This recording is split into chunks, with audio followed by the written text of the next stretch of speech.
Bonjour à tous, j'espère que vous allez excellemment bien. Aujourd'hui on se retrouve pour parler football, pour revenir encore sur un match de l'Euro. Aujourd'hui ça va être Roumanie-Ukraine, le premier match de la journée d'hier. On va revenir un petit peu sur ce qui s'est passé dans cette rencontre qui a été en difficulté, qui s'en est bien sorti dans cette victoire assez nette de la Roumanie, 3-0, malgré des statistiques qui ne sont pas toujours en faveur de l'équipe roumaine, de l'équipe d'Europe de l'Est, notamment au niveau de la possession. N'hésitez pas à vous abonner à la chaîne, à réagir dans les commentaires, à mettre un pouce bleu, à partager la vidéo sur les réseaux sociaux, notamment auprès de vos proches, si vous pensez que ça peut les intéresser. Short TikTok à la mi-temps ou après les matchs de cet Euro, quand j'ai envie d'en faire un, quand j'ai encore de la batterie dans mon téléphone. Si vous avez les moyens et que vous voulez soutenir mon travail, vous pouvez faire un super thanks et je remercie les gens qui le font. Si vous voulez quand même soutenir mon travail, mais que vous n'avez pas forcément les moyens, que vous ne voulez pas mettre d'argent, ce que je peux comprendre tout à fait, eh bien vous pouvez rajouter la petite cloche, comme ça vous êtes au courant des dernières vidéos qui sortent sur la chaîne. Et plus vous cliquez rapidement sur une notification, sur une miniature, plus cette vidéo est mise en avant par YouTube. On commence tout de suite avec ce Roumanie-Ukraine, 3-0, donc victoire assez nette de la Roumanie dans ce match face à une Ukraine qui a tenu 25 minutes, qui ensuite s'est complètement endormie et qui ne s'est jamais réveillée dans cette rencontre. La Roumanie est en difficulté dans les 25 premières minutes. Ils ont rectifié 2-3 trucs et bim, ensuite l'Ukraine n'a jamais réussi à retrouver de solutions offensives. Ça a été même un long match pour cette équipe d'Ukraine sur la fin, voilà, avec une impossibilité d'aller faire un très bon résultat, malgré une équipe de Roumanie qui n'a eu que 28% de possession de balle, mais qui a été hyper efficace dans cette rencontre. On regarde tout de suite ce que j'ai aimé, ce que j'ai pas aimé, d'un côté comme de l'autre. Du côté de la Roumanie, le jeu de transition, j'ai adoré le jeu de transition de la Roumanie, mais d'une efficacité exceptionnelle. Avec aussi peu de ballons, parce qu'on est quand même à moins de 30% de possession de balle, donc il y a peu d'équipes qui ont eu moins de 30% de possession de balle, eh bien on est quand même à 9 tirs, 5 cadrés, et surtout cette efficacité devant le but. Parce que 9 tirs, 5 cadrés, c'est 1 tir sur 2 cadrés, plus d'un tir sur 2 cadrés, c'est énorme. Et en plus, 5 tirs cadrés, 3 buts, ça aussi c'est énorme. C'est-à-dire qu'il y a très peu d'occasions qui ont été ratées par les Roumains. Ça a été d'une très grande efficacité. Pourquoi? Parce que vous avez un milieu qui va très vite du côté de la Roumanie. Ce milieu de terrain, donc Man, Marin, Stenschu, Coman, les ailes vont très vite du côté de cette équipe. Et c'est ce qui permet de faire la différence, tout simplement, face à une équipe d'Ukraine qui n'a jamais vraiment trouvé la solution dans ce jeu roumain, dans cette défense plutôt bien compacte de la Roumanie. Et puis surtout, en Ukraine, il n'y a pas eu vraiment de grands mouvements offensifs. La seule chose qui m'a un peu contrarié, c'est que des fois il y a des mauvais choix techniques sur le jeu de transition, sur la fin du jeu de transition. C'est-à-dire que la phase de transition est bien réalisée, on arrive dans les 25 mètres adverses, et dans les 25 mètres ukrainiens, parfois il y a eu des mauvais choix techniques, plus que tactiques même. Des fois on fait la passe, on fait pas la passe, on fait le petit geste technique en trop, le petit dribble, et on perd le ballon. À cause parfois un petit peu de précipitation. Donc ça c'est un truc à corriger, parce que face à l'Ukraine ça n'a pas posé trop de problèmes et ils ont eu l'efficacité devant le but aussi. Mais si un jour vous avez moins d'efficacité devant le but, eh bien il faut pouvoir se procurer plus de situations de tir que cela. J'ai adoré aussi leur jeu à une touche. Je trouve qu'en fait voilà, j'ai critiqué la France sur le match précédent, sur la vidéo précédente, sur ce manque de simplicité dans le jeu offensif de Mbappé, de Dembélé. Du côté de la Roumanie, c'est tout le contraire. C'est simple, mais efficace. Le jeu en une touche, ça permet de créer de la vitesse. Ça a super bien marché. Alors, peut-être que ça n'aurait pas bien marché autant avec l'Autriche, mais là, ça a super bien marché pour la Roumanie face à l'Ukraine. Et puis surtout, hyper réaliste, cette équipe de Roumanie, encore une fois. Et malgré le fait qu'ils ont été audacieux sur leur tir. hein, parce qu'il y a quand même des très beaux buts hein, sur cette rencontre. C'était une rencontre qui avait lieu à 15h. Je vous invite à la voir en replay si vous pouvez le faire, de voir au moins le résumé du match. Parce que vraiment, il y a eu des très très beaux buts roumains. Le deuxième but roumain est très très beau. Hein. Le but de Marine, très très intéressant. Et c'est vrai que l'équipe d'Ukraine n'a jamais réussi à se réveiller dans cette rencontre. Donc vraiment très intéressante cette équipe de Roumanie. J'en attendais pas grand-chose, pour tout vous dire. Et j'ai trouvé que vraiment le jeu de transition, le jeu en une touche, la vitesse des milieux, le réalisme devant le but, ça m'a fait passer vraiment une très très belle rencontre. J'ai trouvé ce match-là plus intéressant que le match entre la Belgique et la Slovaquie par exemple. J'ai trouvé ce match Roumanie-Ukraine bien plus intéressant que Slovénie-Danemark. J'ai trouvé vraiment ce match-là très très très très bien. Du côté de l'Ukraine, beaucoup de possession. C'est bien la possession.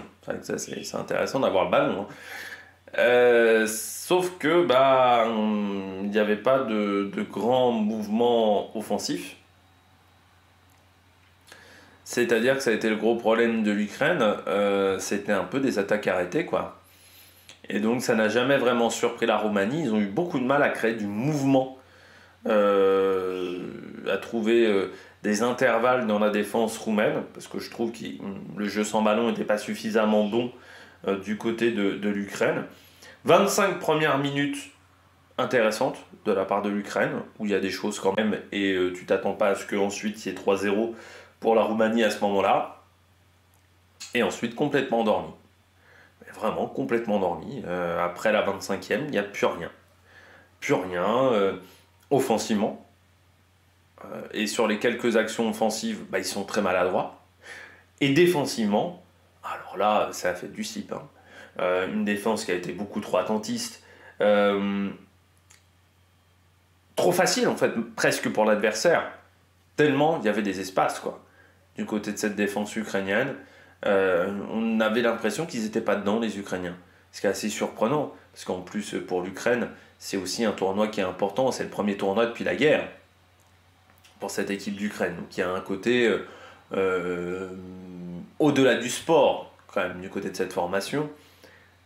Très surpris qu'il n'ait pas réussi à se remobiliser dans le match. Mais vraiment, à partir de la 25e minute, ça disparaît complet. Mais vraiment, il n'y a plus rien qui se produit du côté de l'Ukraine. Donc assez surpris de ce côté-là, trop facile, manque d'agressivité en défense. Je voulais voir le nombre de fautes. Et pourtant, il y a 8 fautes. Un carton jaune, 8 fautes, mais pour moi, c'était pas suffisamment proche du ballon, pas suffisamment proche, du porteur de balle. Ils ont laissé trop faire, cette équipe de Roumanie. Et le problème, c'est que comme cette équipe de Roumanie a des joueurs qui sont rapides, qui sont très efficaces dans le jeu à une touche de balle, si tu leur laisses un peu d'espace, c'est fini, quoi. Tu prends la marée, et c'est ce qui s'est passé du côté de l'Ukraine. Ils ont pris la marée, mais vraiment.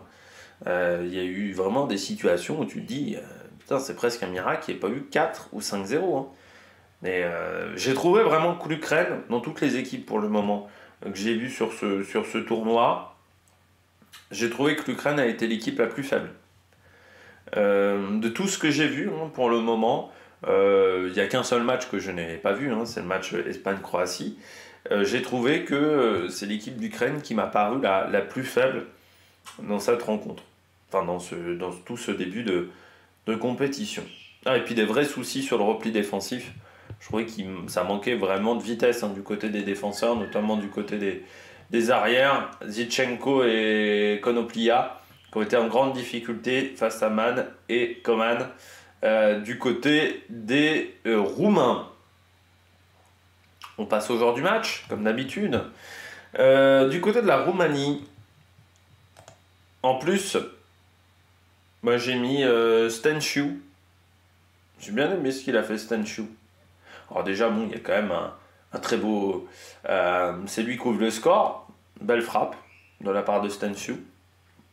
Vraiment une belle poisson. Les buts roumains ont été très réussis.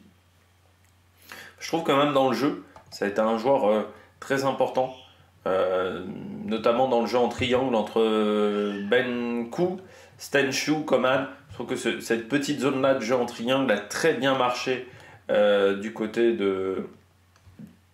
Pardon, Rototo. Je m'en excuse. Du côté de cette équipe roumaine. Donc ça, c'était très bien. Moi, je mettrais un petit flop Raichu de l'autre côté.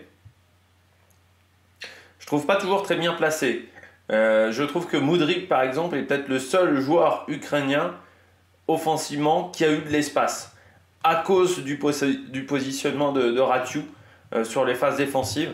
Donc ça, c'est quelque chose qu'il faudra revoir pour le prochain match, je trouve. Du côté de l'Ukraine, alors vous allez me dire pourquoi je le mets en flop, mais Mudryk, il a raté énormément de choses. C'est comme Dembélé, Mudryk.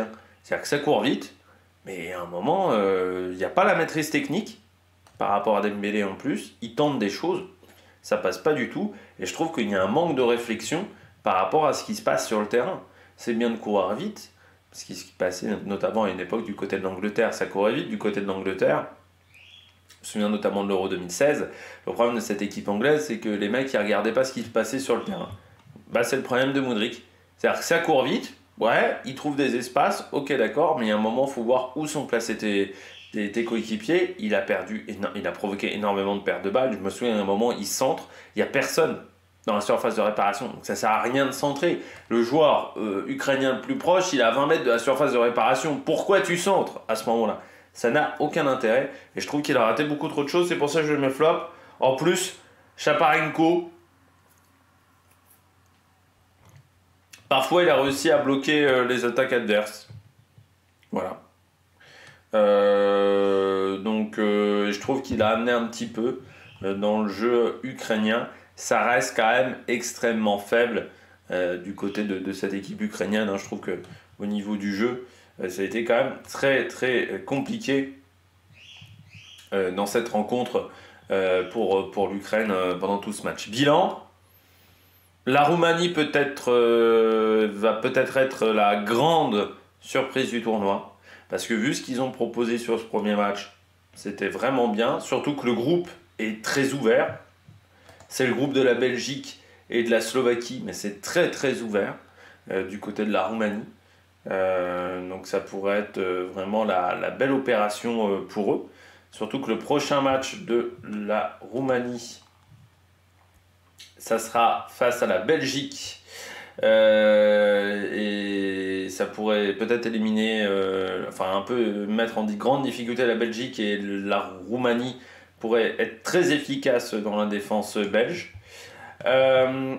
Du côté de l'Ukraine, si on n'améliore pas le jeu, la Slovaquie devrait faire qu'une bouchée de l'Ukraine, parce que là, très clairement, il n'y avait pas grand-chose à se mettre sous la dent. Sur cette rencontre, du côté de l'Ukraine, il n'y avait pas grand-chose de positif pour cette équipe ukrainienne. Bon, j'espère que vous avez aimé cette vidéo. Si vous avez aimé cette vidéo, n'hésitez pas à vous abonner à la chaîne, à rejoindre un commentaire. Et puis nous, on se retrouve pour de nouvelles aventures sur la Mac Production. Ciao, ciao!